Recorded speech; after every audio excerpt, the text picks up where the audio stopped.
आज तर गहू पेरायला डायरेक्ट रात्र झाली गो. तर जय शिवराय मित्रांनो, स्वागत तुमचं डबल एका मिनी ब्लॉगमध्ये.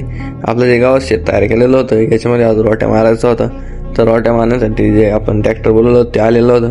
आता आपल्या सगळ्या शेतामध्ये रोट्या मारून घ्यायचा होता. नुसताच खाका नाही, आज विशेष नाही. तर आपला जो रोटा आहे तो मारून झालेला होता. एकदम बेस्ट प्रकारे आपला जो रोटा आहे तो मारलेला होता. आणि रोट्या मारल्यानंतर तुम्ही शेत बघा एकदा किती भारी दिसते. तर रोट्या मारण्याचं कारण नाही की याच्यामुळे जे शेत आहे ते भुसभुशीत होतं आणि आपली पीक जे चांगलं येतं. तर हे रोट्या मारून वगैरे झाला होता. आता शेत तर आपलं तयार आहे. तो माणूस गेला होता आता रोट्या सोडायला आणि पेरणी यंत्र आणायला. तर त्याच्यानंतर गहू पेरू. तर पेरणी यंत्र घेऊन तो आलेला होता. आता याच्यामध्ये आपल्याला गहू टाकून घ्यायचे होते.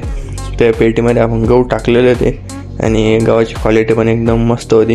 हा गहू आपण डायरेक्ट मार्केटमधून विकत आणलेला होता. एकदम भारी गहू होता आणि आपण टाकतोय अजित 102चा गहू.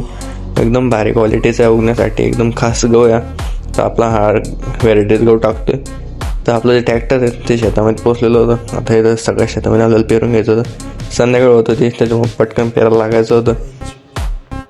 आणि आपलं जे शेत आहे ते अर्ध आलं होतं आणि एकदम अंधार पडत आला होता. तर आता जे शेत आहे ते एकदम मस्त पेरणं चालू होतं. आणि तुम्ही सर बघा एकदा किती भारी पडत आहेत ट्रॅक्टरनं. एकदम लाईन टू लाईन डायरेक्ट, म्हणजे पाणी देणाऱ्याला काही वांधच नाही, एकदम क्लिअर.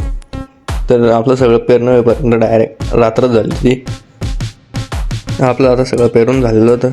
आता मग काय, भेटू आम्ही तुम्हाला नंतरच्या अशाच नवीन ब्लॉगमध्ये. तोपर्यंत बाय.